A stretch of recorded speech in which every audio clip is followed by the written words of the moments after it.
Hello, good morning, everybody. This is Kevin Jones. I'm the Executive Director of SACIA, so thank you very much for joining us this morning.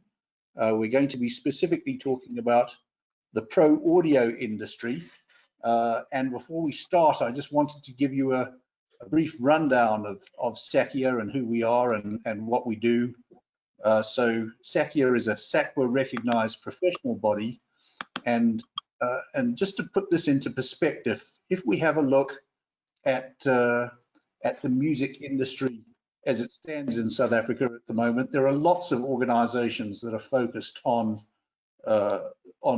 looking after performers and music promoters and music composers, but almost nobody looking after the interests of the kind of the technicians and the technical crew working in the events industry.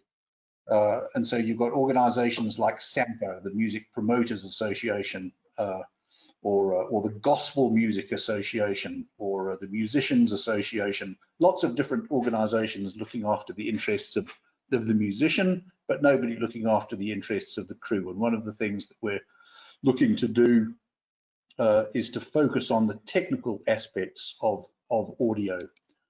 What is it that makes SACIA different from all of those other organisations is that we're recognised by SACWA as a professional body, and in reality what that means is that we are able to develop and award professional designations that recognise the skill and the competence of individuals working in the pro audio sector. And in fact, almost all of the panelists that are joining us today have a professional designation in one of those areas of competence. So I'm going to ask each of them to introduce themselves to you, and when they do, perhaps just stress a little bit about the kind of activities that they engage in as an audio professional. SACIA is a broad umbrella body. We have a number of special interest groups, so people will have heard about the TPSA, the Technical Production Services Association. They will have heard about our Broadcast Industry Group, and they would have heard about our Content Creation Council. And the reality is that there are audio professionals that work in all three of those areas. So people tend to specialize in a particular niche. And I think that one of the important things that we're trying to do is within SACIA to say we have a join one, participate in many philosophy. So you don't join the Broadcast Industry Group or the TPSA, you join SACIA and then you participate in as many of our special interest groups as you want to participate in. And so when we're launching today our Pro Audio Council, it makes absolutely no difference in terms of the cost of participating in SACIA. You join SACIA, you participate in the Pro Audio Council, and then if your focus is on live events, then you would participate in the TPSA as well.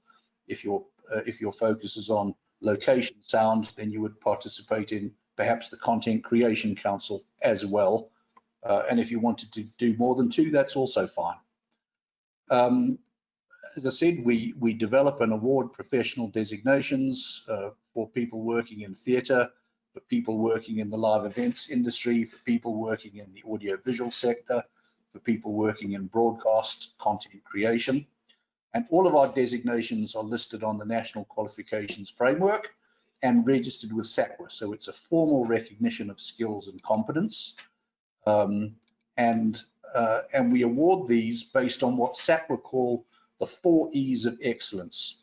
So we look at an individual's education, we look at their work experience, we look at their work ethic, and then we either apply an examination or we have a request for a portfolio of evidence that allows us to determine the skill set of people that are working in our industry.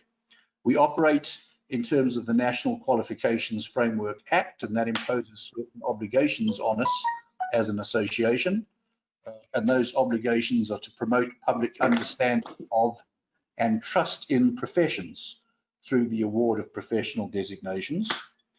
And we also work very closely with quality councils and training providers to ensure that curricula that are taught at various universities are aligned with the needs of industry and aligned with industry best practice. We also have an active program to support the development of a national career advice system. So we work very closely with young people to provide them with career development pathways. We encourage amongst our members the development and implementation of continuing professional development programs, and we protect the public against unethical or unprofessional behavior by industry professionals.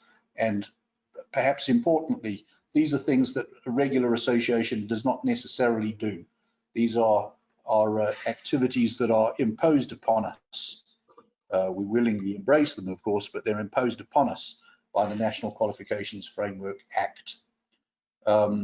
So perhaps from here, I'm going to turn off my screen and I'm going to ask our various panelists to introduce themselves to you, and perhaps as the person that's convened this meeting, Tinus, if I could ask you to start.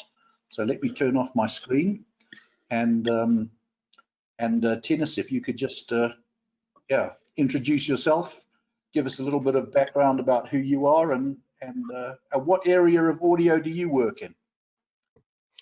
Thank you very much, Kevin. So yeah, Tinus Smit. I hold the broadcast industry's BCT profs certification. So that's one of the designations you saw that Kevin had put up a little bit earlier. My career spanned everything from live location, touring with bands, that sort of stuff, to where I am today, which is primarily post. This is my studio that I'm stuck in at the moment, and still a bit of live OB stuff. Right, from here I'm going to pass the ball to Mark. Hi, sorry, I'm Mark. I'm the Technical Director of ProSound. I've been in the industry in professional audio for in excess of 40 years, and I've been privileged to see the growth of it as a true industry. So it's exciting to see the next step that we're actually looking to formulate here. Also a past chairman of TPSA, and in fact one of the founding members of TPSA when it was originally formed. Pass over to whoever wants to take up the baton. Cristo, go for it. Okay. Cristo, go. Ladies first. All right, so my name is Tara Senior. I'm an ASE graduate, Academy of Sound Engineers, and I hold a BCT Associate designation from SACIA. I started out as a young sound engineer doing location sound and moved into broadcast and have ended up back in location sound. I'm also a proud SWIFT member, Sisters Working in Film and Television, and I'm hoping that this Pro Audio Council can help grow the respect and respect in our industry for our designation. Pass on to Cristo. Okay. Hi, my name is Cristo Hattingh. I am hitting my 30th year in the industry. I'm a director and trainer at Academy of Sound Engineering. I run my own company called SoundGP. Our focus is primarily multi-track live DVD recordings and broadcasts in the music OBs. Also very excited about just getting all the sound guys together. I'm also a current council member on the TPSA. So it's nice to have this collection of audio guys only to have a bit more in-depth discussion about the things that affect us directly. Quentin. Hi, my name is Quentin Davis. I'm the Technical Director at Alphacam South Africa. It's an outside broadcast company. Yeah, my journey started 25 years ago at the SABC. So I was based in Cape Town for a few years, and then I headed over to the UK. I worked in the outside broadcasting industry there for about 15 years.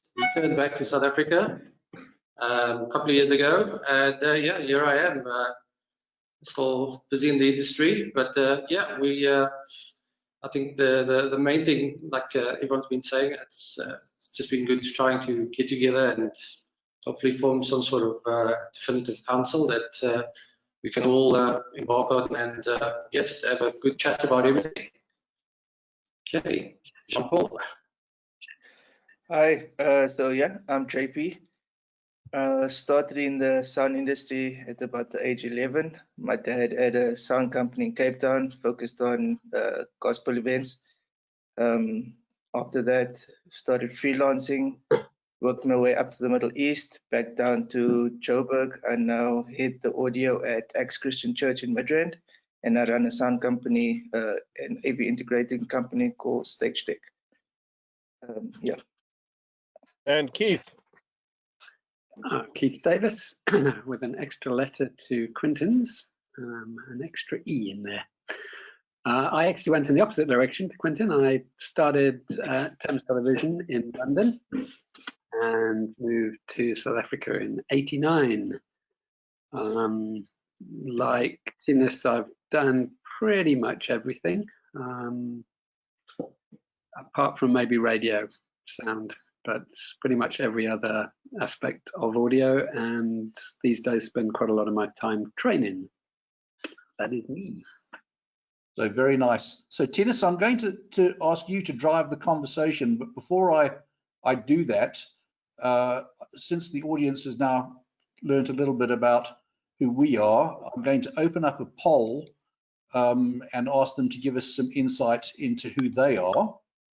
And so in which area of the pro industry do you work is the question. I'm distributing the poll. I'm going to leave it open for a while.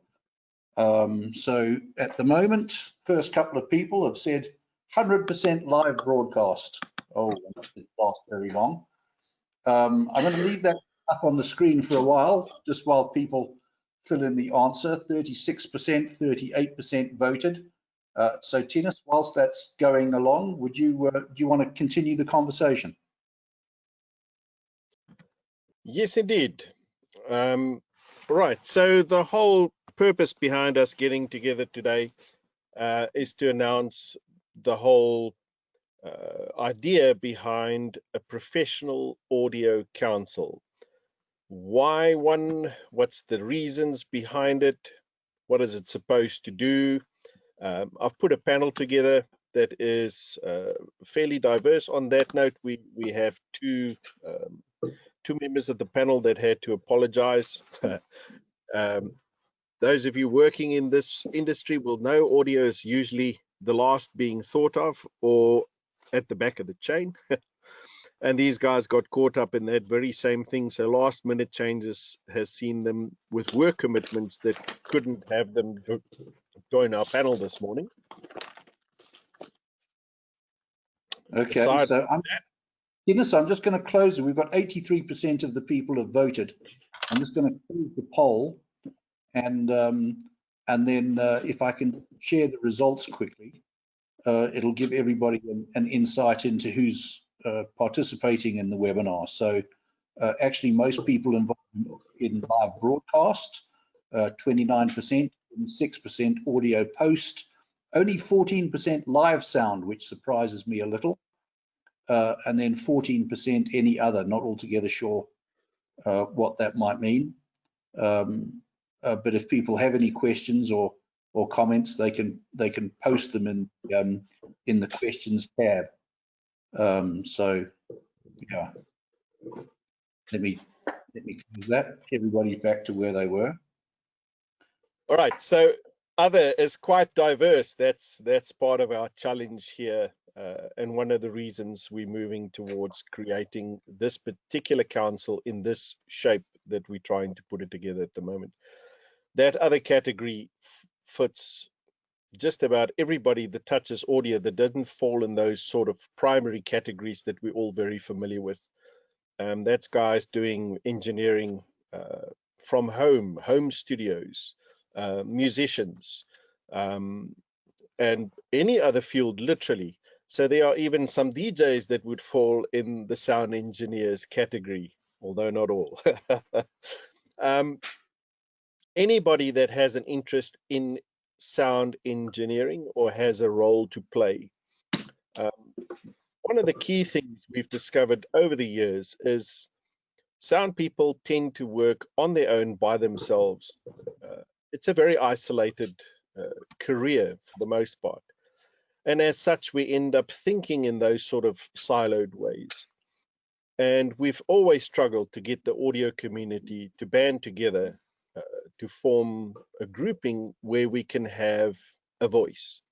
And that is one of the primary reasons for putting this council together. A place where we can all come together, discuss common topics, and then disseminate whatever needs to be done from there, hence the diversity within this panel. And I'm going to have us all explore the different areas within that.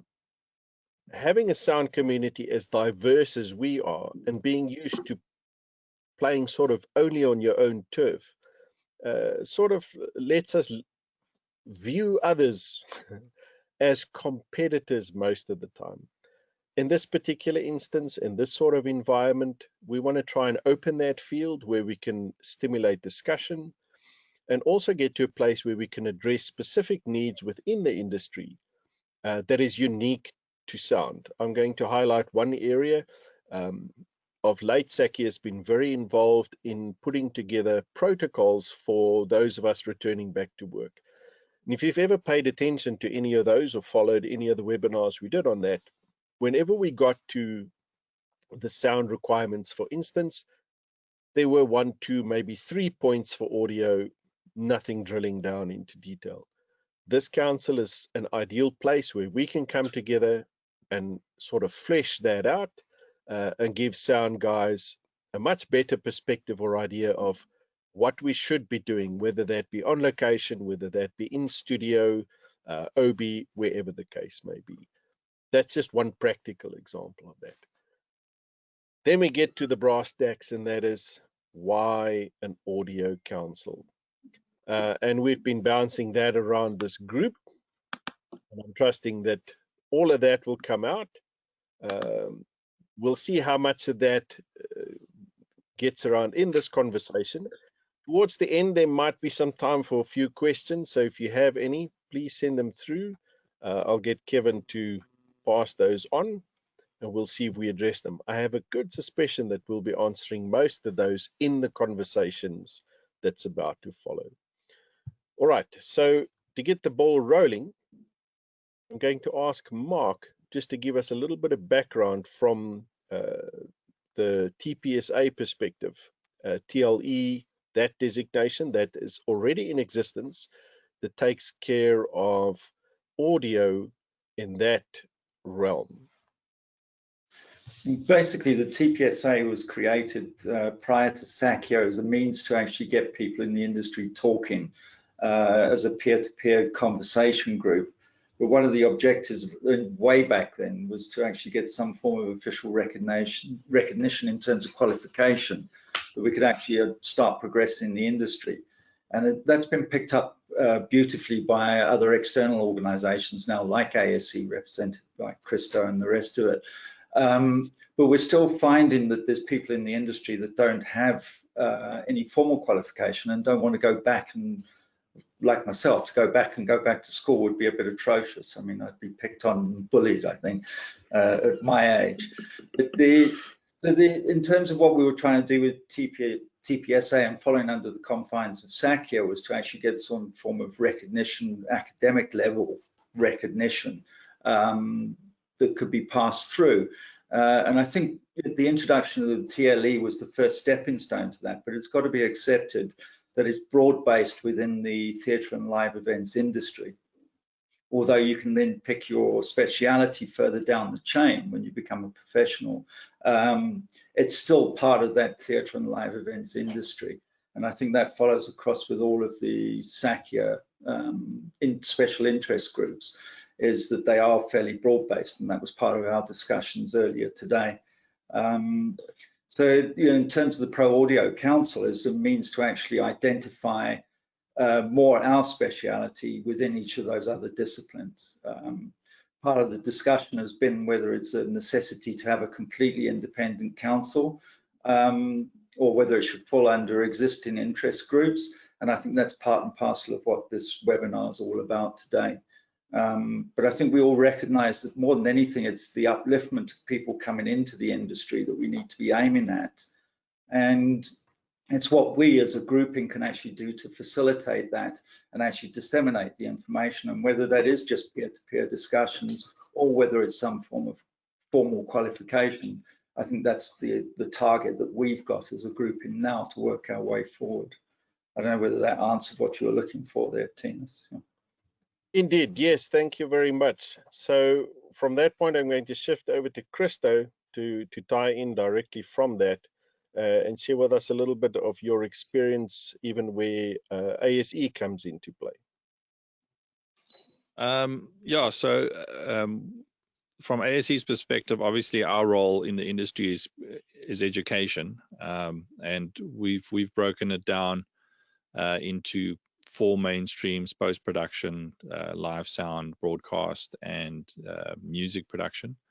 And every one of those can expand into hundreds of potential work opportunities, designations, all that kind of stuff. But we have to bring it together to a point where we can manage it. We don't do different qualifications. It's a single qualification with a focus on. And I think that's similar to what we're trying to do here, where I, for example, sit on the TPSA and I hold a TLE professional designation like that Mark and them were part of developing. But I sit in the scenario where I do a lot of broadcast work, I do a lot of online work, a lot of studio work. So my designation from the TLE perspective doesn't fit only within TPSA. As an audio guy, you know, I dabble in quite a few. I mean, I personally started out more on the Pro AV side. I was doing installations and stuff in the early 90s, and then, you know, developed from there. So there is definitely space for something like this where audio is the focus, not putting anything else or minimizing anything else, but being able to bounce off audio ideas with a bunch of guys from different perspectives, but also being more attractive to the guy that's currently a home studio operator, you know, self-taught, come up with his DAW. You know, now what's the use of him joining SACIA if he's going to have to choose between TPSA or Big Council or all that? You know, he might be doing some TV ads and he might be doing some, but he's not in production. He doesn't fit in. So if you speak to him about, well, you got to join the SACIA, it's like, well, where do I fit? You know, but if I'm an audio driven guy and being able to connect with a bunch of peers, like Mark was saying, to connect and talk, it's much easier just sitting and connecting with guys that's specifically in the field that we're involved in. And I think that for me is sort of that's the trigger point for professionals who's in the industry, who's got a broader scope. I'm sitting in TPSA, but I can communicate with the big guys and I can communicate with other aspects, and I can keep myself in perspective, if that makes any sense. But if you're trying to become part of a community, it's very difficult to join a big picture where, like you said, sound is, you know, the tip of the pinhead on the side there. Very important. We're going to feel it when it pricks you, but you know, we need to feel part of it. So this is where I'm excited about this element, where we've our blanket that we can throw out as SACIA with this kind of council in place is actually a lot more powerful for the audio guy specifically. From, you know, if I have to think off the top of my head, I know a bunch of musos with home studios, from, you know, Bruce Wallace and all these kind of guys, where audio is a passion for them, but they're not audio professionals within what would be considered in the production. The structures that we have in place at the moment. Correct. Yes. Correct. Yeah. So that's my 2 cents on that one. So Tara, this is a perfect segue for you. You've experienced pretty much that firsthand. Yeah. Please tell us. Yeah, so I mean, we are a very isolated profession. No matter what discipline you tend to go into, if you're in location, if you're in a studio, you tend to be isolated. And if you have a problem with your workflow or a problem with your delivery, you don't tend to know about it until later you see it on TV, and that's not how you mixed your audio, and you don't really know what happened with it.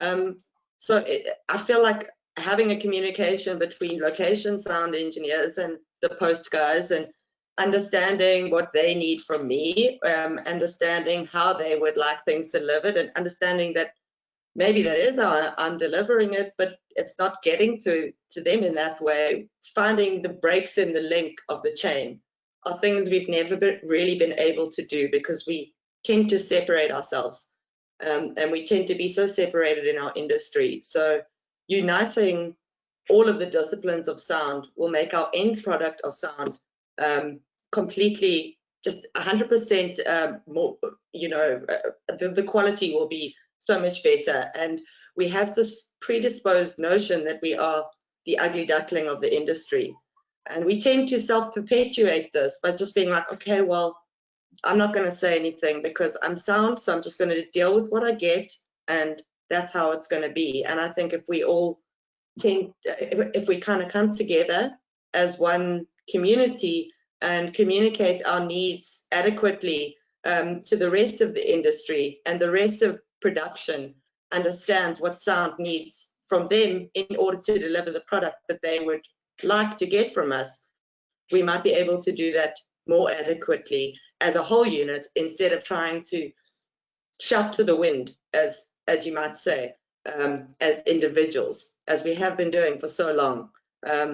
We need to stop self-perpetuating that we are the ugly duckling of the industry, and need to get forward that we are 50-50 with picture.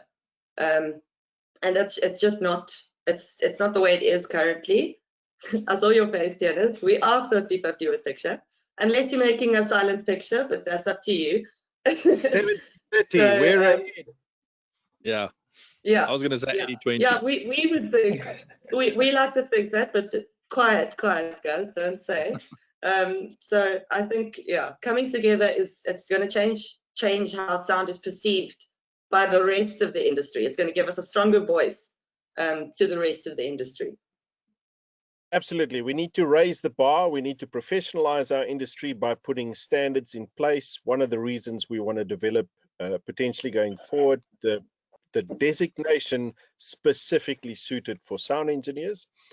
Once we start taking ourselves seriously and we promote that, the industry will start to follow that as well. We can discuss that in a little bit more detail. Thank you very much, Tara, for that. Quentin, you're an OB man. Can you add a little bit of perspective from us from that side, with some international experience under the belt? Not just OB, but I think obviously from this group, being the only person that's probably not with SACIA, I'll be playing the person from the outside, and probably people sitting listening to this also, trying to understand, how this all develops and what the role of SACIA is. I've just come to realize that obviously when I was away, I came back looking at the different standards in South Africa and being exposed to the UK. And going back every year, working there for a few months and coming back and seeing there's a need. And there's always, I think, where there's two camps. There's obviously the students, the youngsters, that's here, and then you've got the senior guys that I know quite well in the industry. And it's always been, the adage of, what's the benefit of all this work. But I think I've just realized that if we as the senior guys don't stand up and say, well, if you really want to do something and if you want to make a change, then you should actually stand up and talk about it and say, well, something's not right. If the industry is not quite where it should be, we're expecting a specific standard, an international standard, then let's see how we can come together and do this. And yeah, that's it. I think in terms of standards, we've got a far way to go still, obviously, compared to other countries, but that's not to say that we can't do it. It just means that there is an opportunity and that is there, and we've got so much potential in South Africa. I mean, a lot of people that probably listening to it will also understand. I mean, we've got guys, especially outside broadcast, that work on high-profile events around the world. The World Cup every 4 years. There is a lot of South Africans that go out in terms of broadcasting, in audio and video, that goes out to these World Cup. They go out to many other, the Olympics. There's a lot of guys out there a lot of senior professionals, they've also maybe just become a bit disillusioned. But this is our opportunity to speak to them and tell them, if we want to do something positive, let's do it, and let's get involved with something like this. Hence why I'm also here, not obviously being part of SACIA, but understanding that there's no point in me complaining anymore about things, because if I'm going to complain, then I shouldn't say anything about it. But if you want to have something to say about it, then let's join together as a group and let's talk about it and let's see how we can improve it. And there's such a lot of good talent in South Africa, and there's a lot of people out there that can just mentor a lot of guys out there. So I think the opportunities are there right now for us to really initiate something like this. Absolutely. So happy you bring in that element of, if you're going to complain but you're not standing up and doing something about it, perhaps you should keep quiet. This is the forum where we can start doing that sort of thing. SACIA, being a professional body in particular, has the ability to lobby with government, do a whole lot of different things. One of our mandates as well is to set standards, codes, things like that. And then, of course, the peer recognition that comes with it. At that point, I just want to highlight one of the panelists that can't be here, Martin, is post manager in Australia at the moment. Shared with me the sort of challenges they have in making appointments, where you typically go with somebody that provides you with a CV and then some letters supporting that. And we say that all the time. You get a letter of reference. It's somebody that knows you, likes you, but they're not in your field. They're not your peers. They don't actually know whether or not you have the ability to perform. That's the challenge. Whereas if you hold a SACIA designation, it's peer reviewed and it's vouched for. There's other aspects that come into that as well. I mean, if you're up to all sorts of shenanigans, there's disciplinary codes and things like that that kick in. That's where the protection comes back in. But it's recognized at a level where we can say, if somebody holds that, he knows what he's doing. JP, over to you. Yeah, so this is the reason why I actually joined, is because I would like to see more people holding the designation so that we can have a bit more regulation in terms of people being hired and why they're being hired and the specific roles they're being hired for. So I strongly believe that if we all, how can I say, come together, get our correct designation in place, then you get booked specifically for the role that you get booked for, and we can go forward in a much more pleasant way than what we're currently in at the moment. Yeah. So yeah, that's my current feeling on how we should do it. Fantastic. Keith, can you round that off for us a little? Yeah, so I'm very excited about this idea of both a forum, as Mark said, but also I was just thinking about, they say that the more things change, the more they stay the same. But actually, when I look at the difference between when I entered the broadcast industry, it was specifically at the time in the UK, and what's been proposed here and what's already happened under SACIA. I did one of the very first degree courses in audio in the world. The UK only had 3 courses at the time. Now, of course, there are many courses everywhere. And when I joined Thames TV, my boss, who had a bit of a chip on his shoulder, he'd left school early and was very, very wary of these sudden graduates who were flooding the industry. And it took a while for us to find mutual respect. But one of the things that he complained most about was that we graduates were useless. So he recognized that we'd spent a few years learning a whole load of stuff. And he wasn't really being, well, he was trying to insult us, he was trying to incite us. But what he was actually saying was, you are useless in the pure sense that I cannot use you to go live on air to our 10 million viewers, because although you know a whole lot of stuff, when the rubber hits the road, it's all going to fall apart. We need to join the dots between that vast body of knowledge that you have and actually performing. So I think in terms of what's happened here in South Africa, fast forward in many years, we have institutions like SACIA that are addressing the education side very effectively.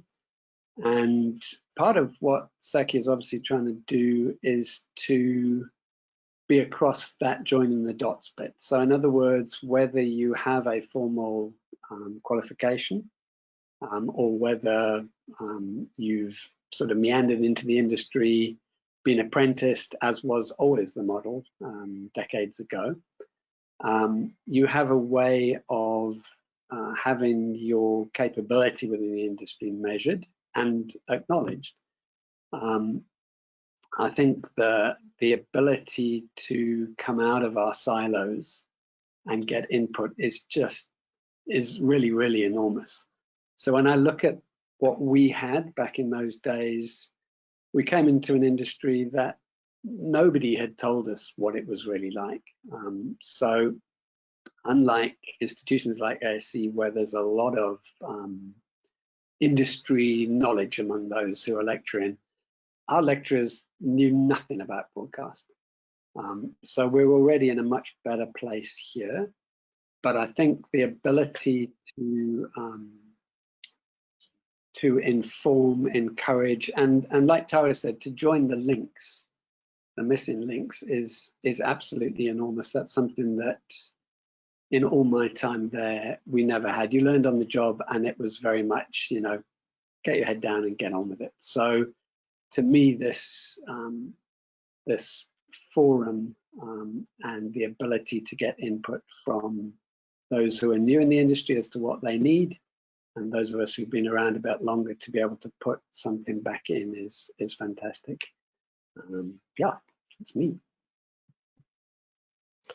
All right, so yeah, on that note, I'd like to add that most of the older guard, myself included, started in this industry before there was any formal education available. There were no degrees, there were no diplomas, there was nothing. Mostly it was the broadcasters that educated us in our vocation. Today, a lot of the older guard have to compete with youngsters that come out with either a diploma or a BSc or a master's of some sort. How do you compete with that? How do you get that level? How do you get that playing field leveled? Because the youngsters do need the older guard to guide them in best practices, SOPs, what to do, how to do. And there shouldn't be this whole thing about, well, you see, I am qualified, you are not. This is where the designation helps out, especially if you from an era where you don't have any paperwork to substantiate your credentials. On top of that, if we drive this thing correctly and there's enough support for this, SACIA can put together the necessary programs to do internships and things like that to assist youngsters in being aided by those that have been in the game long enough to transfer skills. One of my passions, I know Keith is very much, Cristo, Mark, yourself, that's sort of the game we've been playing, trying to educate the next generation, trying to lead them by example. SACIA can play a vital role in that role. Anybody else with a contribution at this point? JP. So yeah, when I started, I also I didn't, how can I say, I grew up in the industry, so I never got firstly the opportunity to study because I couldn't financially go and study. So everything, all my knowledge that I had was all practical. Something that I did do though was jump onto people. So if I saw that somebody was experienced in sound, I would just latch myself onto them. That didn't charge them money or anything like that. I think the first person was Gary Cooper. I just latched onto him because he worked for my dad, and I just lynched and lynched and lynched from him. From there, I went to Trevor Sampson, went on tour with him, and all his knowledge, I just lynched from him. And then I met a guy when I moved to Joburg a while ago named Edgar Loubser. And after my first event with Edgar, I started touring with Edgar, running his stage for him. In every mixed monitors, I used to run stage, patching, and all of that. And so I firmly believe that mentoring and having the older generation mentor the younger generation is definitely the best foot forward in creating a firm foundation for future generations. So I think this is a very, very good way to do that. At that point, I just want to encourage everybody, this whole thing about my deck of cards, Dis My Geheim, you might remember that show from years ago. There's no point in holding on to those secrets. In my career personally, I have found the more I share, the more people are prepared to share with me, the more I grow. If you think you're holding on to some sort of a secret source, you're going to find out that that source gets discovered eventually anyway. And if you don't share and you don't grow, you stagnate, you're going to find yourself ousted at some point because you didn't keep up. If you share knowledge, knowledge will be shared. That's how we grow. That's how we get the industry to grow.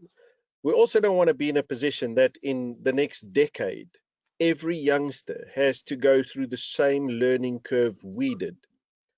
The ideal would be that those that I have mentored, and each one of you on the panel and those out there, get to supersede what you have achieved in your lifetime, because they were building on what you have established. There's a saying that says, greatness stands on the shoulders of those that came before them. We can only build on that that's already been there, and that's how we raise the bar for an industry. Right, anybody else with more? So, so Tinus, we actually have some questions that have come in from the audience. Fantastic. Perhaps I can share those, and then not sure who wants to answer them. We'll see who grabs. A question from Trevor Pinard. How will joining SACIA secure my bottom line income? So I'll go through a couple of questions if somebody wants to pick that one up. And then another one from Bronwyn Nell. Thanks for the invitation to be part of the webinar. How do we join SACIA? What are the membership fees? Maybe I can pick that one up. Yes. Why can't there be a process like in schools as recognized prior learning? I have done live events for 20 years. Why must I do a lengthy, and then I have no idea what the end of the question is, but I can guess. So perhaps somebody can pick up the question about RPL. And then a question from Brendan McCaig. Is it possible that the industry is oversaturated with graduates that have no experience? And then let me make this last question for now. It comes in from Ross Gilchrist. He says, I graduated in 2009 focused on live sound. Cristo was my lecturer. I now see myself more in broadcast with Quentin, Cristo, and Keith as mentors. Do I need a SACIA professional designation if I went through the ASE? I went through the process of the SACIA designation, was told I do not qualify. So from Ross Gilchrist, let me, I'll have a look at Ross's application form while somebody else is addressing those questions. So who wants to pick them up?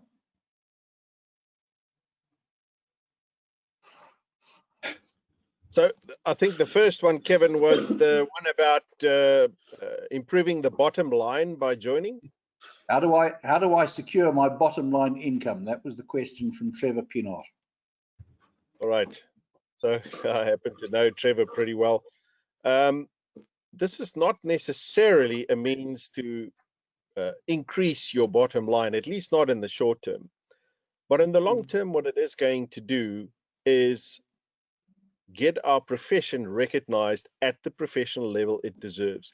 I have this conversation quite a bit, where we get to a scenario where I'm a 30-year veteran in the game, and I have to compete with a youngster that's just finished college and is working out of his garage. Sadly, he does not have the skills or the expertise to pull off a big project. Pricing, all those things come into play. He ends up getting the job, not me. The project is a failure. It gives a bad name to sound engineers. It gives a bad name to the project. I had an experience like this about a year ago where an entire initiative got sunk because they were not prepared to get people with the correct skill level to do the work. But that was part of the problem. How do you know whether somebody has the correct skill level or not?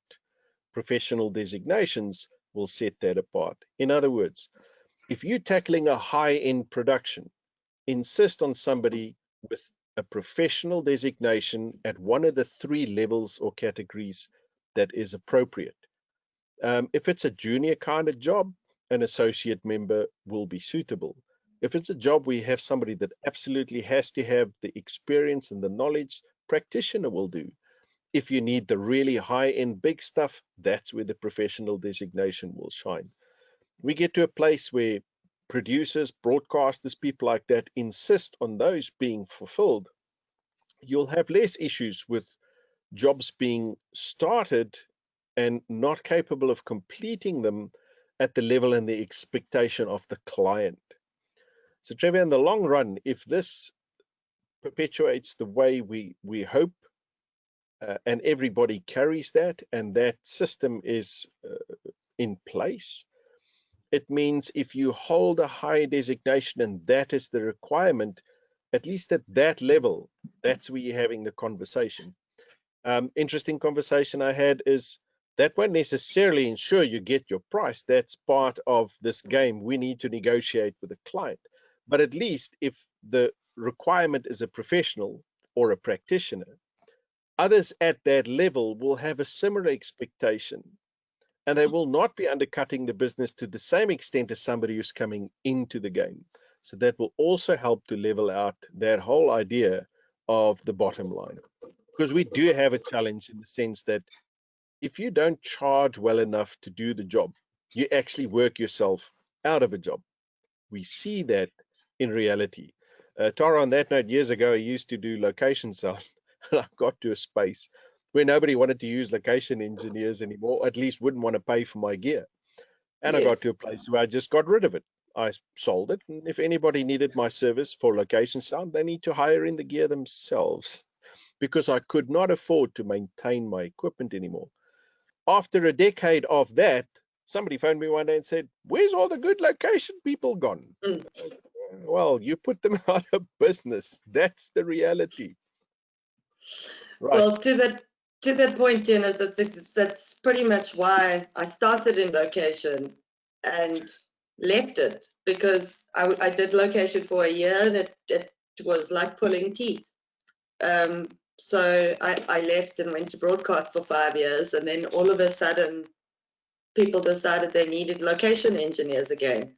So I think, yes, I think the point of a designation is it's not immediately going to change your bottom line and the income you're getting, but the more people that apply for designations and successfully are awarded designations, obviously based on their skills, the more visible SACIA becomes, and the more known it becomes as, okay, so this person has a SACIA designation. Well, they must be, they've been peer reviewed, they obviously are good at what they do, and production companies are going to start looking to hire people with those designations. So it will start to change your bottom line. Immediately, you're not, it's not going to change your immediate bottom line. That's, nothing will do that in this industry, but it is something to work towards as a community. In the future, most definitely it will. And at this point, I actually want to tie into the last question as well, and that is, why do I need, if I've got an education, a degree, a diploma, whatever? something the professional designation does is it ties in experience with everything else. So when somebody says, I have a degree or a diploma, that does not mean they are capable.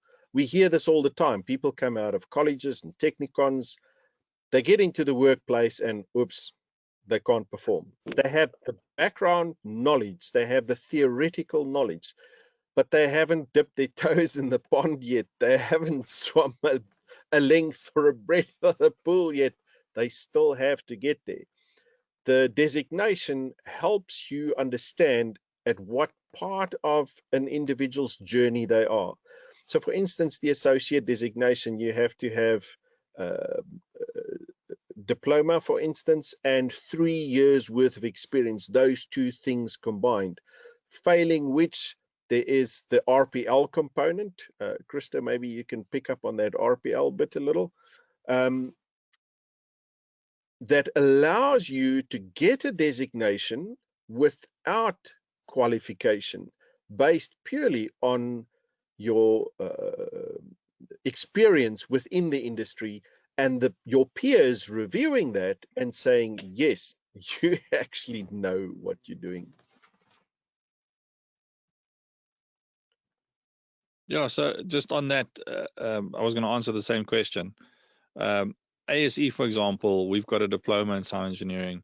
We've got a degree, a BSc degree as well now, with different outcomes.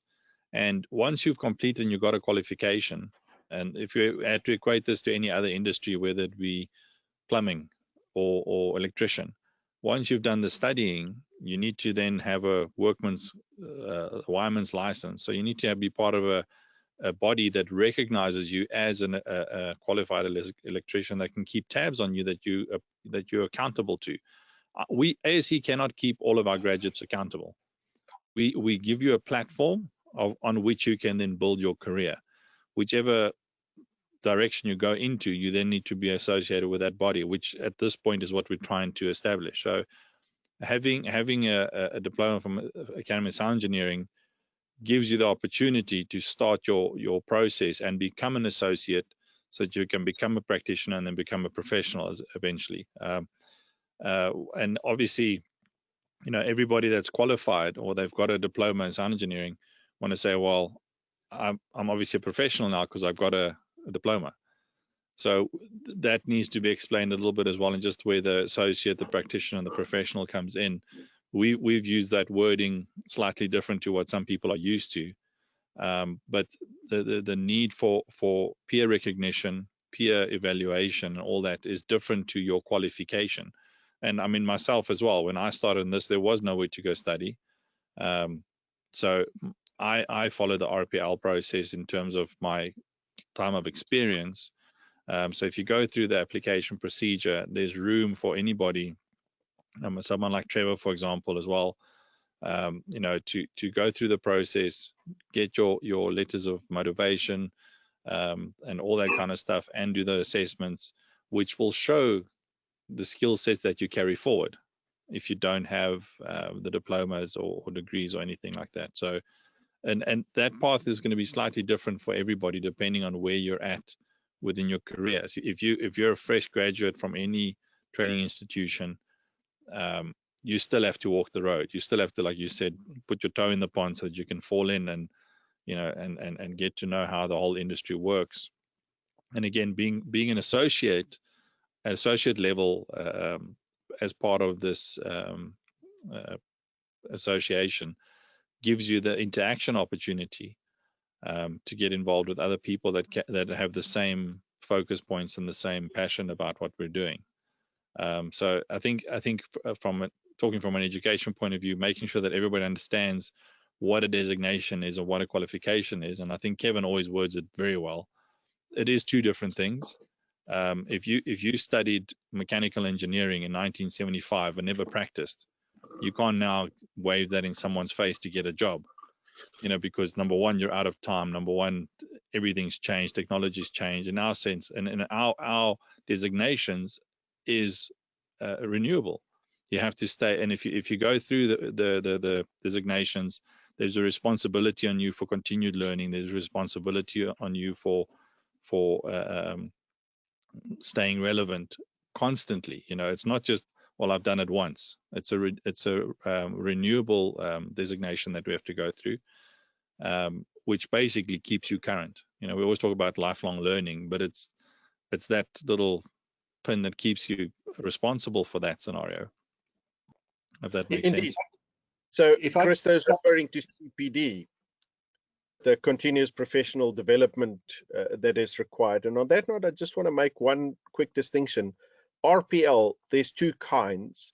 You can do RPL to try and attain a diploma or a degree. That's quite rigorous. But you can also do RPL to attain your professional designation, and that's peer reviewed. At least within this council, we're proposing to follow a similar route as the big council, and that is we review you based on a body of evidence. It's not quite as rigorous, but trust me, you need to know your stuff to make it. But it's not a qualification when you're done, it's a designation. Kevin, you wanted to jump in there. Well, I was going to say yes. So just relating back to some of the questions, number one, I was going to say this whole process of RPL, it makes it very practical for people that don't have a formal qualification to earn a designation. Sorry, I see you've dropped me off, so I'll drop yourself off. I'll put my camera on. It makes it very easy for people that don't have those formal qualifications to earn a designation if they can demonstrate their skill, their competence, and their expertise over a period of time. But we do need a portfolio of evidence, and I used the gap that I was away just to check up on Ross's application.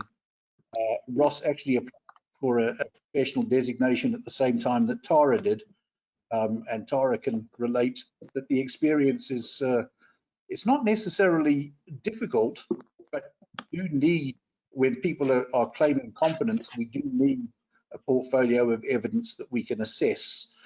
And one of the things that we require is letters of endorsement from people that you've worked with who testify that you can do the job that you claim to do. And so, Ross, if you want to get back to me after the webinar, I think I couldn't find any letters of endorsement with your application, and I suspect that may have been the problem, that you weren't awarded a designation previously. Maybe Tara wants to pick up on that one. Yes, I know that was my issue, is that I was lacking letters of recommendation, and I guess as a sound person, it is a bit of a weird thing to ask someone for. I don't know. It felt awkward for me to ask someone for a letter of recommendation, because you're kind of always working with different people. You often don't work with the same person for months in a row, so it feels strange, especially as a location sound person, just say to someone, hey, can you write a letter of recommendation for me? But once I did that, you know, I got my designation. So if that's all that's lacking for you, just find someone that you've worked with quite often and just have an honest conversation with them, and just tell them to please write an honest account of your work and how you work, and would they recommend you for this designation. You know, don't go fishing with a friend or something. Just find someone who you've honestly worked with time and time again, and who can give an honest account of your work ethic and your skills. And once I did that and sent that on to Kevin, his reply was almost immediate, and I got my designation awarded almost immediately. That was pretty much all that was lacking in my application. So there was a bit of back and forth, but once I submitted all the correct documents, my application was accepted and my designation was awarded. Just like to add, so I know Ross very well, and I'm sure he'll probably call me soon for a letter of recommendation. But I understand where Ross is also coming from, and I think, like most of the guys, I mean, there'll always be the question between the senior ranks also, is when we start saying you're going to be evaluated by your peers, the first question would be, who exactly are the peers you're talking about. Yeah. So we need to also be very open about stuff like that, and understand, where the focus is, and we will be asking the questions. But yeah, now I personally, I think, Ross is he knows if he's listening. I would gladly write a letter of recommendation for him. Keith, you had something to say. Yeah, same topic actually. So Ross is an interesting example, and maybe Tinus, I can bounce this then back to you in terms of what a pro audio designation specifically might look like. It's fantastic. I mean, he's, as he said, he's been mentored by Quentin, by Cristo, and by myself over the years, and proven highly capable, and done the hard work necessary, taken the criticism where necessary, and it makes me also think and want to go back to this point that just looking at the panel here, I think one of the most useful things that this initiative can help make happen is I look at the enormous input that Quentin's had, for instance, in mentoring individuals, and those individuals obviously know who they are and are very grateful and have benefited greatly from that. But to me, part of the aim of this initiative should be, can be, that sort of input that Quentin gives, that Cristo gives, that you give, that I give, can be perhaps a little bit more widely beneficial. So, as Tara said, this is a silos industry, and for each of those individuals, they benefit from whoever is mentoring them, and that can be peer mentoring. It isn't somebody with a whole load more years behind them necessarily. I've been mentored by people considerably younger than me on occasion. It's pleasure. We learn from each other. Yeah, Cristo. I just said it's a pleasure. But yeah, I mean, I just looking at the panel, there's so much here, and it seems slightly wasteful to me. If there's a whole lot of stuff I would love to learn from Quentin, but Quentin has a life to live, so do I. We don't necessarily get those opportunities, and perhaps a forum like this in a slightly more structured way. I mean, I've been watching some of Cristo's online stuff over the last few weeks. It's just fabulous. But but then you look at how few people are looking at it. The value of that stuff in a structured forum like this could be, I think, more widely disseminated, and usefully so for the industry. But yeah, you can have a letter of recommendation from me, Ross, but I think perhaps, let me then bounce it back to Tinus and say, is Ross not a good example of someone for whom this initiative is particularly pertinent, given that his primary focus is audio? Oh yes, absolutely. But just on that same note, Ross is a prime example of a guy. Did he do an application for a TLE designation, Kevin? Or I didn't check. Because obviously he's working primarily at the moment, probably 80%, 90% in broadcast. And the big council doesn't have an audio specific element, does it? No, it doesn't. Which is why he would then tend to look at the TLE professional from the TPSA side, which is, again, it just endorses having an audio body with alternate focus points.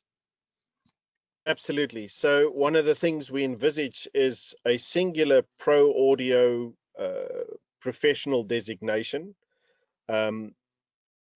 where that's the ultimate in terms of a narrow focus and niche, being a sound engineer, being an audio guy.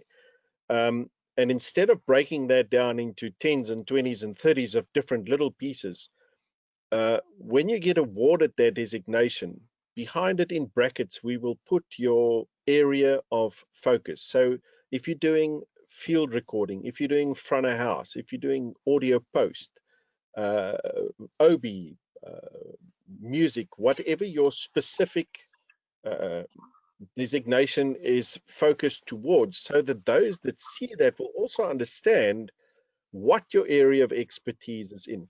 Quentin, you asked a very good question, and that is, who are those peers that judge you? So at the moment, SACIA is fairly young in that respect, especially in the audio realm, where we do not necessarily have the breadth of expertise within SACIA. Give it another couple of years and our audio segment growing in that, we should have the expertise there.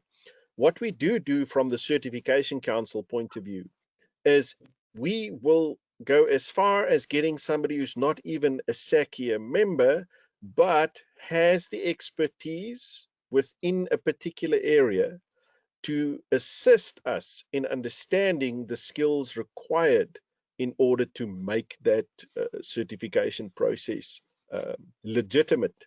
In other words, again, still peer reviewed. It's the early days, so we are going to get to points where somebody in an area that is not yet represented from within SACIA's ranks is applying. We'll have to go find the experts in that area to do that assessment and get people on board. Obviously, once you've onboarded, you will become that very expert that's going to take that criteria forward. So, Tinus, I'm just going to leap in. We've gone over our limit. We're now just at 65. Where's my camera? I don't even know where my name is. So we're now here we are. Thank you. So we're now at 65 minutes. I want to wrap up the webinar. Very pleased to see that 86% of the people that responded to the last poll are interested in earning a professional designation. What I've done is included in the handouts section, which you can see down below, a link to the members handbook that describes our current designations and gives you the information on how to apply. And I've also included membership forms, both individual and corporate. So anybody that's interested in joining will be able to download the documents from the handouts page. And then there are a number of questions that have come in that we haven't been able to get round to answering. So what I'm going to do is I will circulate those to the panelists, and we'll get back to each person that has asked a question and provide an answer to it. So I want to say, Tinus, I'm just going to put up this last slide, and it's a great slide because it has your picture on it. So if anybody has any questions, here's Tinus's contact details. I didn't tell him I was putting this slide up, so I hope he doesn't mind. But if anybody does have questions, they're welcome to send an email through to Tinus. He'll probably kick me up the bum later for putting his details up.